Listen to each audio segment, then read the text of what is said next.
మరలా సింపతి డ్రామాలు మొదలెట్టారండి. ఎవరు? ఈ కమ్యూనిస్టులు, సూడచెట్లు, పనికి మాలిన బ్యాచ్.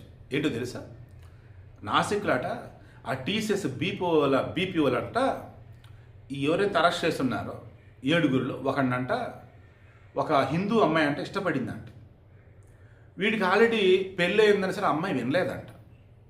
అందుకని వీళ్ళ మధ్య ఫోన్లో చాటింగ్లు రిమైనింగ్ అన్నీ రోడ్ చేసి వీడిని ఆ రకంగా ట్రాప్ చేసి ఇరికించిందట. ఇది పోలీసులు చెప్పేసరికి వాళ్ళు ఇక ఛాన్స్ దొరికిందని చెప్పేసి వీడితో పాటు క్లోజ్గా ఉన్న రిమైనింగ్ వాళ్ళని ఇరికించారట. దీని అమ్మ బత్తాయో, ఏందండి అసలు ఇది?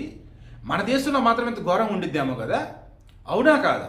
కింద కామెంట్లో తెలియజేయండి. ఒకటే చెప్తున్నా, స్పష్టంగా పోలీసులు అండర్ కవర్ ఆపరేషన్ చేసి హౌస్ కీపింగ్ సిబ్బంది లాగా ఉండి అన్నీ చెక్ చేసి ఎంత దారుణం అతి పెద్ద లవ్ జిహాదీ నడుస్తుందో, కార్పొరేట్ జిహాదీ నడుస్తుందో మొత్తం చెక్ చేసి వీళ్ళని అరెస్ట్ చేస్తే చివరికి నదీఖానా నెతాఖానా పారిపోతే దాన్ని కూడా పట్టుకొస్తే ఇప్పుడు అన్ని విషయాలు బయటకు వస్తుంటే సింపతి కార్డు క్రియేట్ చేయడానికి ట్రై చేస్తూ ఉన్నారు.